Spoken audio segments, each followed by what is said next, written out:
بسم اللہ الرحمن الرحیم اسٹوڈنٹ آج کا ہمارا سبق ہے این ایپیٹومی آف کریج یا این ایپیٹوم آف کریج۔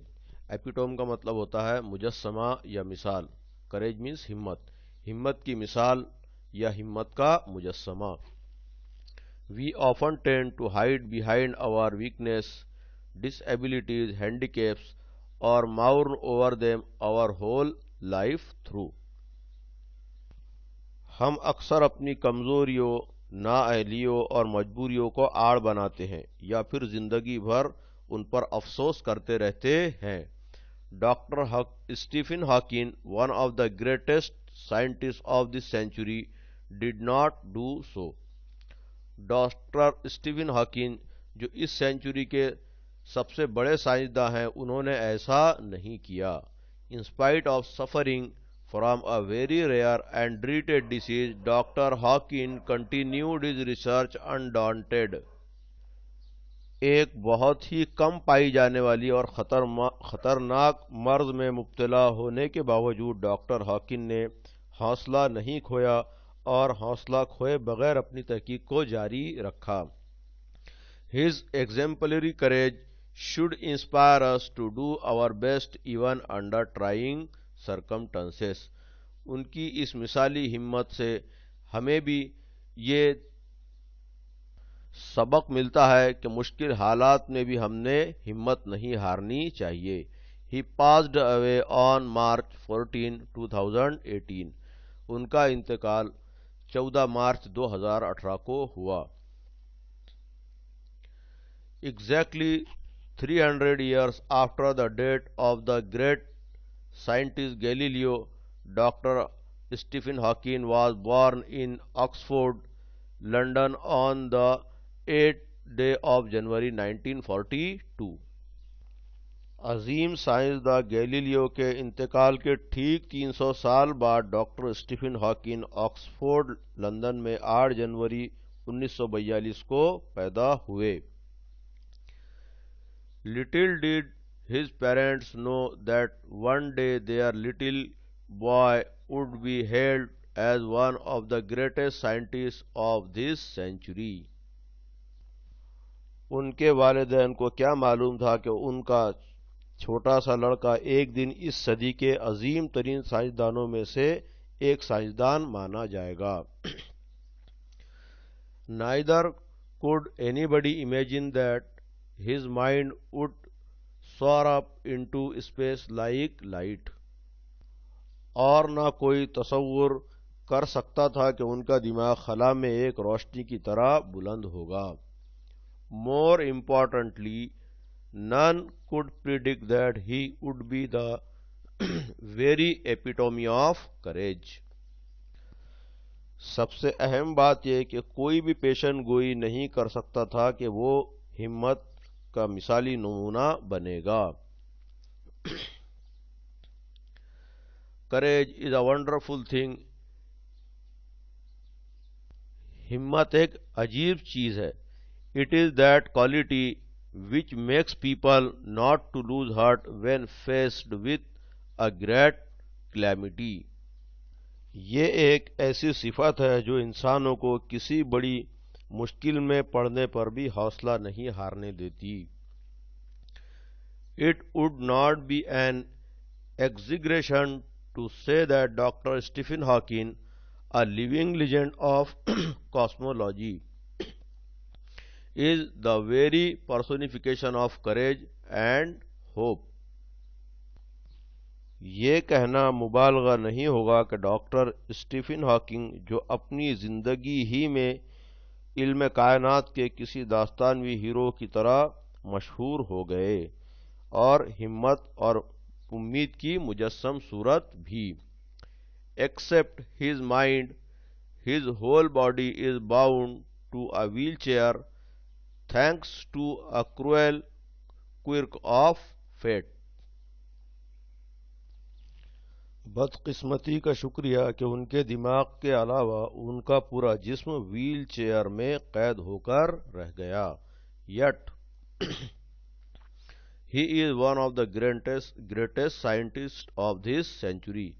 پھر بھی وہ اس سینچری کے سب سے بڑے سائنسدان ہیں، یا وہ اس صدی کے سب سے بڑے سائنسدانوں میں سے ایک سائنسداں ہے۔ An average child, Stephen grew up to be a normal teenager, full of mischief and lots of love for music and mathematics. عام بچوں کی طرح اسٹیفن بھی اپنی عمر کی ٹین ایج میں شرارتوں سے بھرا، موسیقی اور ریاضی سے محبت کرنے والا اوسط بچہ تھا۔ ٹین ایج کا مطلب ہوتا ہے 13 سے 19 سال کی عمر۔ Even though his father wanted him to study medicine, he was bent on studying mathematics. حالانکہ ان کے والد چاہتے تھے کہ وہ ڈاکٹری کی تعلیم حاصل کرے، لیکن وہ ریاضی کا مطالعہ کرنے پر اڑے ہوئے تھے۔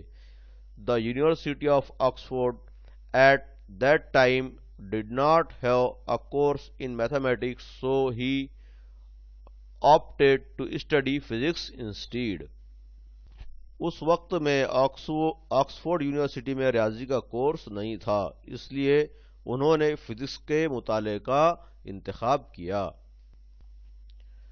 At the age of 17, Stephen started noticing that he was becoming increasingly clumsy and even fell down a couple of times for no reason. 17 سال کی عمر میں اسٹیفن نے محسوس کیا کہ وہ زیادہ بے قابو ہوتا جا رہا ہے، اور بغیر کسی وجہ کے ایک دو مرتبہ وہ توازن کھونے کی وجہ سے گر بھی گیا۔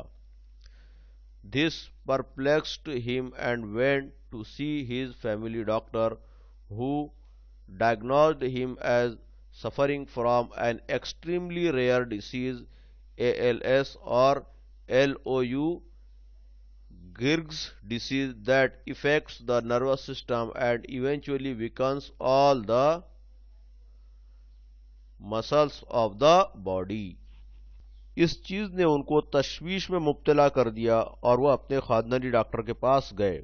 ڈاکٹر نے بتایا کہ وہ ایک انتہائی کم پائے جانے والا مرض ہے، اور ALS یا LOU گرگز ڈیسیز نام کی ایسی بیماری جو عصبی نظام پر اس طرح اثر کرتی ہے کہ انسان کا جسم پوری طرح سے مفلوج ہو کر کے رہ جاتا ہے۔ Stephen says that even as a child, his muscle coordination was nothing to write home about. Stephen کہتے ہیں کہ جب وہ بچے تھے تب بھی ان کے عضلاتی نظام کا تال میل بھی کوئی خاص نہیں تھا۔ He recollects that his handwriting would send his teacher into a fit of frenzy. انہیں یاد آتا ہے کہ ان کے خط کو دیکھ کر ان کی استاد غصے میں لال پیلی ہو جاتی تھی۔ Nor was he inclined towards sport. نہ ہی انہیں کھیل کود میں دلچسپی تھی۔ Nevertheless, this disease came as a bolt from the blue. بہرحال یہ بیماری ناگہانی آفت کی طرح آ پہنچی۔ How much time he had left on this planet was very uncertain. اس زمین پر ان کی کتنی زندگی باقی ہے یہ کہنا مشکل تھا۔ The prognosis was bad and the doctor said they could not do much. ڈاکٹروں کے کہنے کے مطابق وہ زیادہ کچھ نہیں کر سکتے تھے۔ Undaunted, Stephen decided to continue his research and even got engaged to a Jane Wild. ہمت نہ ہارتے ہوئے ڈاکٹر اسٹیفن ہاکن نے اپنی تحقیق کو جاری رکھنے کا فیصلہ کیا، بلکہ ایک جین وائلڈ نام کی لڑکی سے منگنی بھی کر لی۔ ہاکن says that, ironic as it may sound, it is at this dismal stage he began enjoying life the most. ہاکن کہتے ہیں کہ سننے میں یہ عجیب سا لگتا ہے، لیکن زندگی کی اتنی خراب حالت میں بھی میں نے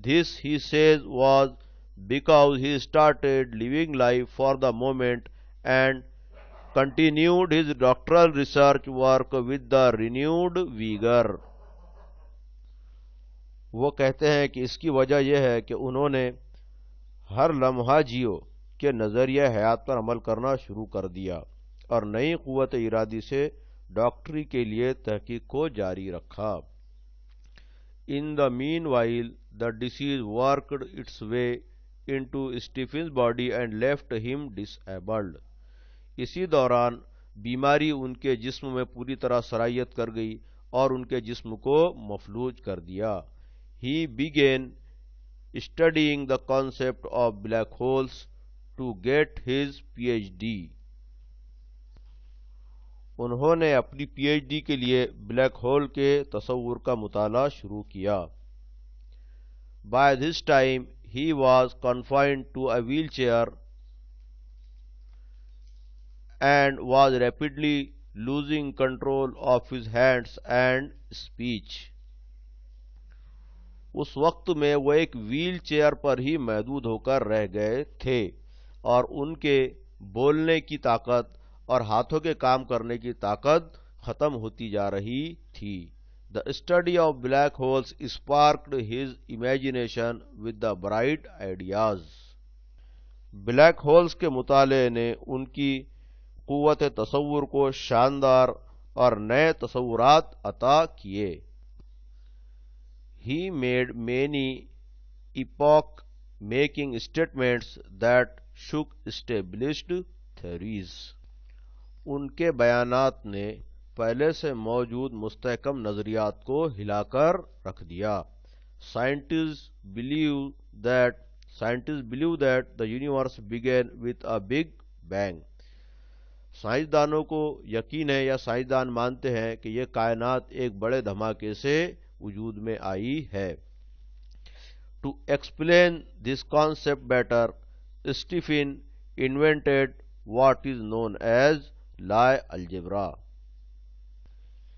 اس تصور کو بہتر طریقے سے سمجھنے کے لیے اسٹیفن نے لائے الجبرا کا ایجاد کیا۔ Though confined to a wheelchair with no control over his body save a finger and with a computer to help him express his thoughts. جسم سے قابو ختم ہونے کے باوجود اور وہیل چیئر تک محدود ہو جانے کے باوجود ایک انگلی اور کمپیوٹر کی مدد سے وہ اپنی خیالات کا باقاعدگی سے اظہار کر سکتے تھے۔ Doctor Hawking is an authority on profound subject of science.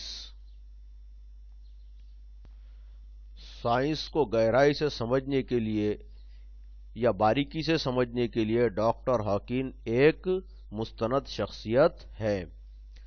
Numerous honorary doctorates and awards have been bestowed on him. انہیں بڑی تعداد میں ڈاکٹریٹ کی ڈگریاں اور انعامات کے لیے نوازا گیا۔ He is a fellow of the Royal Society and a member of US National Academy of Sciences. وہ رائل سوسائٹی کے فیلو اور U S national academy of sciences کے رکن ہے۔ In spite of being considered Einstein equal in intelligence, Dr. Hawking is a very humble man.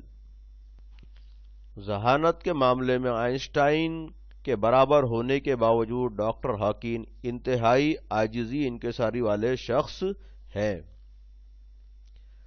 A simple, down-to-earth man, he has authored many books dealing with his awesome ideas, keeping a layman in mind. سادہ اور خاکسار مزاج کے مالک اس شخص نے عام آدمی کو ذہن میں رکھ کر اپنے حیرت انگیز خیالات پر مبنی کئی کتابیں تحریر کی۔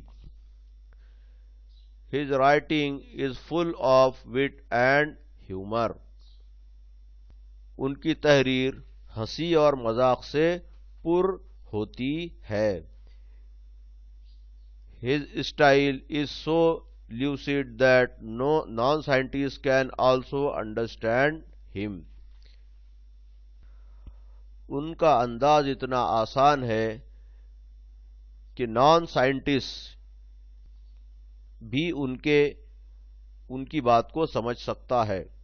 مطلب ان کا انداز اتنا آسان ہے سمجھانے کا کہ غیر سائنسدان بھی ان کے بات کو سمجھ سکتا ہے. His book, A Brief History of Time, is one of the best-selling books of our times.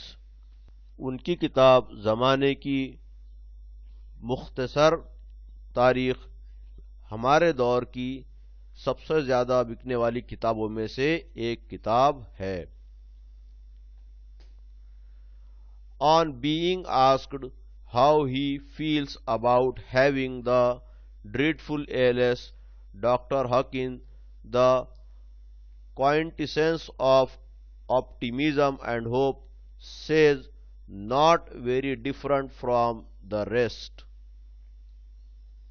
یہ پوچھے جانے پر کہ انہیں ALS جیسے بھیانک مرض میں مبتلا ہونے پر کیسا محسوس ہوتا ہے، امید کے مکمل نمونے ڈاکٹر ہاکن کہتے ہیں دوسروں کی بنسبت زیادہ الگ نہیں لگتا. I try and lead as normal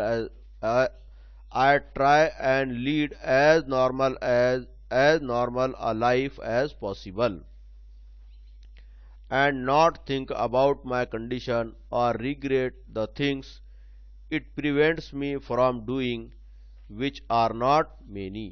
میں جہاں تک ممکن ہو معمول کے مطابق زندگی گزارنے کی کوشش کرتا ہوں اور گزارتا بھی ہوں، اور جو اس کی وجہ سے میں نہیں کر پاتا ایسی چیزیں بہت کم ہیں. Doctor Hawking firmly believes that in the next million, science will discover the core secret of the universe, its origin, its history, and maybe even predict its ultimate demise.